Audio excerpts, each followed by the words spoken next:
लेकिन ये सही है कि जो इन्वेस्टर बिहार में आएगा इधर से मक्का डालेगा, उधर से उसको डॉलर और पैसा मिलेगा, इधर से गन्ना डालेगा। ये डॉलर निकालने की बात कर रहे हैं, इन्होंने तो देश का तेल निकाल दिया। या आपके अंदर ये पावर नहीं था? अरे भाई, अब आप किस पोस्ट पे जाएंगे सुधार करने के लिए? भाई, सुप्रीम कोर्ट का चीफ जस्टिस आप रह चुके हैं, अब आपको कौन सा पोस्ट दिया जाए? अमेरिका का राष्ट्रपति बनेंगे तब आप सुधार करेंगे? ये पूछना चाहते हैं। ये व्यवस्था कौन सुधारेगा? टिप्पणी का ऐसे व्यक्ति को विधान पार्षद के जरिए मंत्री बनाया गया, चोर दरवाजा है विधान पार्षद, तो उसके जरिए उनको मंत्री बनाया गया और एक्सपेक्टेशन इतनी हाई थी कि शायद उनको गृह मंत्रालय मिल जाएगा या शायद उनको उप मुख्यमंत्री बना दिया जाएगा और धराम से उनको गिराया उद्योग मंत्रालय पे। तो जब एक्सपेक्टेशन बहुत ज़्यादा रहती है और लोगों का डिमोशन हो जाता है तो जहनी तौर पर लोग जो है कुछ उल्टी सीधी बातें करने लगते हैं, या गांव के लैंग्वेज में कहिए उलूल जुलूल बात करने लगते हैं। बिहार में पुलिस का इकबाल खत्म हो गया है। आप मानिए यकीन कि हर जिले के अंदर रोजाना 1-2 मर्डर आम बात हो गई है, लूटपाट की घटनाएं आम हो गई हैं। हमारे यहाँ तो मंत्री जी हैं, मंत्री जी के संरक्षण में लूटपाट और मर्डर चल रहा है। कभी पेट्रोल पंप लूट लिया जाता है, कभी किसी ट्रेडर्स के व्यापारी के ऊपर जो है हमला बोल दिया जाता है, उसके ऊपर गोली चला दी जाती है। नमस्कार, आप देख रहे हैं द नेशंस वॉइस और इस वक्त हमारे साथ हैं कांग्रेस नेता डॉक्टर मशकूर उस्मानी साहब, जो कि बिहार से ताल्लुक़ रखते हैं। सर, बिहार से एक सवाल है मेरा आपसे कि बिहार में अभी एक बड़ी न्यूज़ आ रही है कि वहाँ के जो मंत्री हैं शाहनवाज हुसैन साहब, जो बीजेपी के अभी वहाँ पे नए नए मंत्री बने हैं, उन्होंने कहा है सदन में कि एक तरफ से हम मक्का डालेंगे मतलब मशीन में, दूसरी तरफ से डॉलर निकलेगा। इससे पहले राहुल गांधी ने भी कुछ कहा था इसी से रिलेटेड कि एक तरफ से आलू डालेंगे और ये सब चीज़ें हुई थी, वो वीडियो एडिटेड बताया गया था। क्या कहना चाहते हैं आप इस बात में? देखिए, माननीय मंत्री जी शाहनवाज हुसैन साहब का जो बयान है वो बयान बेहद निंदनीय है। मंत्री जी अभी बिहार सरकार में नए मंत्री बने हैं, डिमोशन हुआ है। भाई, लोकसभा के सांसद थे, केंद्र में मंत्री रहे और केंद्र में उस समय में देश के सबसे युवा कैबिनेट मिनिस्टर रहे। उसके बाद ऐसे व्यक्ति को विधान पार्षद के जरिए मंत्री बनाया गया, चोर दरवाजा है विधान पार्षद, तो उसके जरिए उनको मंत्री बनाया गया और एक्सपेक्टेशन इतनी हाई थी कि शायद उनको गृह मंत्रालय मिल जाएगा या शायद उनको उप मुख्यमंत्री बना दिया जाएगा और धराम से उनको गिराया उद्योग मंत्रालय पे। तो जब एक्सपेक्टेशन बहुत ज़्यादा रहती है और लोगों का डिमोशन हो जाता है तो जहनी तौर पर लोग जो है कुछ उल्टी सीधी बातें करने लगते हैं, या गांव के लैंग्वेज में कहिए उलूल जुलूल बात करने लगते हैं। आज जो इन्होंने बात कही है कि एक तरफ मक्का डालेंगे और दूसरी तरफ डॉलर निकलेगा, तो आदरणीय मंत्री जी, मैं आपसे पूछना चाहता हूं कि डॉलर की हालत आज क्या है और 2014-2013 में क्या थी, उसको कंपेयर कर लीजिए। पेट्रोल का दाम, डीजल का दाम और गैस का दाम 2013-14 में क्या था और 2021 में क्या है। 2 महीने के अंदर आपने गैस के दाम में 200 रुपये का इजाफा कर दिया। आज बिहार के अंदर 900 रुपये में एक गैस का सिलेंडर मिल रहा है। वही गैस का सिलेंडर 2013 में हम लोग 250 और 275 रुपये में लिया करते थे। ये डॉलर निकालने की बात कर रहे हैं, इन्होंने तो देश का तेल निकाल दिया। गांव के लैंग्वेज में आपको बताते सीधा सा कि देश का तेल निकाल दिया, आम जनता को का इन्होंने तेल निकाल दिया। आम जनता को की जो गाढ़ी कमाई है उसको इस सरकार ने चूस लिया, कभी नोटबंदी करके, कभी व्यापारियों पे इन्होंने लठ मारी जीएसटी लगाकर, और अब किसानों पे इन्होंने लठ मारी ये तीनों कृषि कानून लाकर। और अब जब कुछ समझ में नहीं आता है तो ये इस तरह की बात करते हैं। बेहद निंदनीय चीज़ है। हम ये कहना चाहते हैं कि माननीय मंत्री जी, ठीक है आपका डिमोशन हुआ है, लेकिन आपने इस पद को संभाला है, इस पद की गरिमा रखिए। एक मंत्री सदन में इस कदर बयान दे, ये सही नहीं लगता, ये शोभा नहीं देता है। आपकी सरकार में डॉलर जो है वो रोड पे आके खड़ा हो गया है। ऐसा लग रहा है कि डॉलर रुपया जो है वो क्या नाम है, कमरे में कैद हो गया हो और डॉलर रुपये से सवाल कर रहा है कि तेरी क्या औकात है, और रुपये के हाथ में ऐसा लग रहा है कटोरा है कि रुपया भीख मांगने को तैयार है।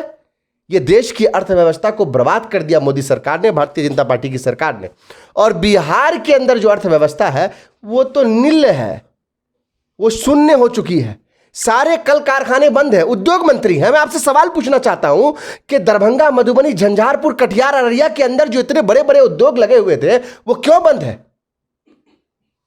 ये जो गन्ने का रस निकलता था, उससे चीनी बनती थी, जिसको शुगर मिल कहते हैं, वो शुगर मिल क्यों बंद है? मैं पूछना चाहता हूं, दरभंगा जिला के अंदर लवाम शुगर मिल क्यों बंद है? अशोक पेपर मिल क्यों बंद है? मैं पूछना चाहता हूं, समस्तीपुर के अंदर क्यों मिलें बंद है? कहीं शुगर मिल बंद है, कहीं पेपर मिल बंद है। झंझारपुर के अंदर करोड़ों की मशीन आई और इसी नीतीश जी की सरकार ने यह कहा कि यहां पर दोबारा से कल कारखाने शुरू किए जाएंगे।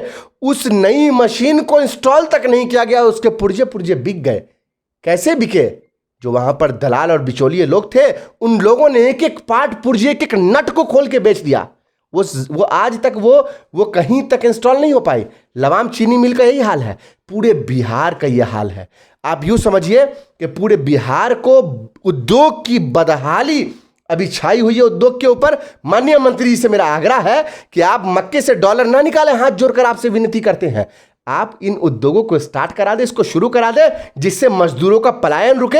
हमारे किसान भाई जो है वो बिहार से बंगाल, असम, पंजाब और हरियाणा जाके मजदूरी करने को विवश ना हो, बल्कि अपने परिवार के साथ वहीं के कल कारखानों में मजदूरी करें और वहीं से अपना जीवन व्यापन करें। उद्योग पर ध्यान दीजिए मंत्री जी। डॉलर आपके बस की नहीं है, आपके सरकार के बस की भी नहीं है। और तेल और जो गैस की बात आप करते हैं कि उज्ज्वला योजना के तहत आपने गैस दिया, अब देख लीजिए जो वीडियो आया है, लोग गैस को उठा के पानी में फेंक रहे हैं। मतलब ये दिन आ गया इस देश के अंदर। बहुत अफसोस की बात है। माननीय मंत्री जी, इस तरह की बात आप पे शोभा नहीं देती। सर एक सवाल और है मेरा आपसे। बिहार में कहीं ना कहीं क्राइम बढ़ा है। हाल ही में डाटा बताते हैं कि बिहार में क्राइम बढ़ा है। तो वहाँ जेडीयू और भाजपा के मंत्री हैं, उनका कहना यह है कि अब यूपी की तर्ज पे बिहार में काम होगा, गाड़ी पलटाएंगे और ठोको नीति अपनाएंगे। इस पर आपका क्या कहना है? बेहद शर्मनाक बयान है। मतलब यूपी की नीति की निंदा अंतर्राष्ट्रीय स्तर पर हो चुकी है। अंतर्राष्ट्रीय स्तर पर कि देखो और ठोको। और ह्यूमन राइट के वायलेशन जिस तरह से उत्तर प्रदेश के अंदर योगी सरकार के अंतर्गत हुए, जिसपे हम लोगों ने आवाज उठाई है, वो उसकी निंदा इंटरनेशनल ऑर्गेनाइजेशंस ने की है। अंतर्राष्ट्रीय स्तर पर जो है उसकी निंदा की गई है और उस नीति को अपनाने की बात कर रहे हैं। अरे भाई, क्राइम जब बढ़ता है वो क्यों बढ़ता है? ये देखिए, क्राइम बेरोजगारी से बढ़ रहा है। लोग को रोजगार नहीं मिल रहा है। अपने प्रदेश के अंदर जब आप उनको काम दीजिएगा, सरकारी नौकरी दीजिएगा, प्राइवेट जॉब के अवसर पैदा कीजिएगा, तब ये चोरी चमारी, गुंडागर्दी और ये क्राइम कम होगा। ये तो है नहीं। इन्होंने वादा किया कि 20 लाख नौकरी देंगे, 20 नौकरी नहीं दे पाए अब तक। 4 महीने हो गए सरकार को, 20 नौकरी नहीं दे पाए, 20 लाख नौकरी का वादा करके। हम पूछना चाहते हैं सरकार से कि क्राइम को कंट्रोल करने के लिए आपके पास क्या है?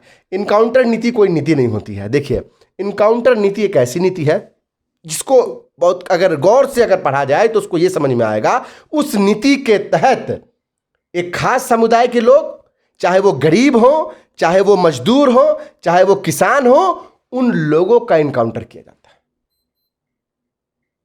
इस नीति के तहत कभी भी असली मुजरिम का इनकाउंटर नहीं होता, पकड़ा नहीं जाता है। अगर सरकार सक्षम है, सरकार को यह सोचना चाहिए कि क्राइम का रेट जो है, वो जो लोग जो अब तो अच्छे अच्छे लोग चोरी है, क्यों? क्योंकि उनके पास कोई अवसर नहीं है ना। आप उनको ना पढ़ने के अवसर देते हैं, ना उनको कमाने के, ना उनको रोजगार के आप अवसर दे रहे हैं। तो अच्छे अच्छे नौजवान जो है अब गलत रास्ते पर जा रहे हैं। सरकार को यह चाहिए कि पुलिस व्यवस्था की बंदोबस्ती सही ढंग से की जाए। बिहार में पुलिस का इकबाल खत्म हो गया है। आप मानिए यकीन कि हर जिले के अंदर रोजाना 1-2 मर्डर आम बात हो गई है। लूटपाट की घटनाएं आम हो गई हैं। हमारे यहां तो मंत्री जी हैं, मंत्री जी के संरक्षण में लूटपाट और मर्डर चल रहा है। कभी पेट्रोल पंप लूट लिया जाता है, कभी किसी ट्रेडर्स के व्यापारी के ऊपर जो है हमला बोल दिया जाता है, उसके ऊपर गोली चला दी जाती है। तो कभी किसी राजनीतिक कार्यकर्ता के ऊपर भूमि के विवाद में उसको गोली से मार दिया जाता है। तो इस तरह की घटनाएं आम हो चुकी है। और ये उन जगह की घटनाएं मैं बोल रहा हूं जहां पर भाजपा के मंत्री हैं। जानबूझकर बिहार में क्राइम करवाया जा रहा है और सत्ता के संरक्षण में हो रहा है। ऐसे लोगों पर जब तक सरकार जो है नकेल नहीं कसेगी, तब तक क्राइम कम नहीं होने वाला। अब कानून तो है ना, पहले से इतना कानून है, उस कानून को आप इंप्लीमेंट कीजिए, उस कानून को इंप्लीमेंट कीजिए। पुलिस को आप पावर दीजिए कि जो भी मुजरिम हो, चाहे वो किसी पॉलिटिकल पार्टी का समर्थक हो, कहीं से बिलोंग करता हो, उसको आप जो है जेल के अंदर डालेंगे, क्राइम ऑटोमेटिक रुक जाएगा। आप उसको सजा दिलाएंगे, क्राइम ऑटोमेटिक रुक जाएगा। सजा नहीं मिलती है, इसीलिए क्राइम होता है। सर एक आपसे मेरा सवाल है, वो बिहार से थोड़ा हटके है, सेंट्रल लेवल का।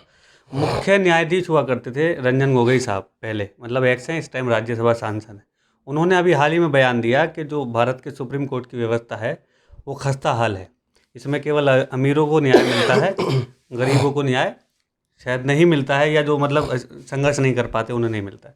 क्या कहना चाहते हैं आप उसके बारे में? जैसे राज्यसभा, उन पे ये भी सवाल था कि उन्हें इनाम मिला है राज्यसभा सीट का, जो भी, देखिए, क्या कहना चाहते हैं?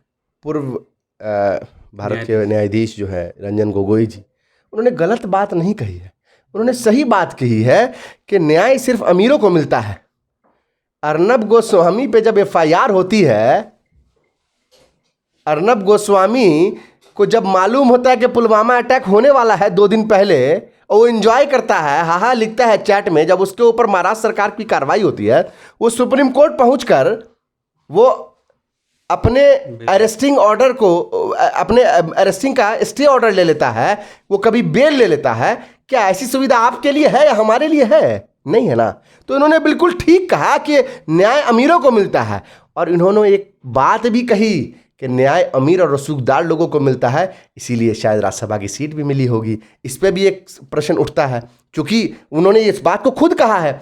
जब आप याद कीजिए 2018 का समय, जब 5 जजेस आए थे सीनियर, और उन्होंने प्रेस कॉन्फ्रेंस के यही कहा था कि खस्ता हालत है देश की न्याय व्यवस्था की, सब कुछ ठीक नहीं चल रहा। लेकिन आज ये समझने की जरूरत है कि किस तरह से भारतीय जनता पार्टी और किस तरह से सरकार ने न्यायालयों को कंट्रोल कर रखा है, किस तरह से गरीबों को न्याय नहीं मिल रहा है, किस तरह से जो भी फैसले होते हैं, अगर आप भारतीय जनता पार्टी में हैं, आप पहले किसी और पॉलिटिकल पार्टी में थे, आज आप बीजेपी ज्वाइन कीजिए तो आपका गंगा स्नान हो गया, सब खत्म, और वो कोर्ट से क्लीन चिट मिलता है उनको। अब बताइए, सबसे ये जो निंदा की बात है वो ये है, सोचने वाली बात है वो ये है।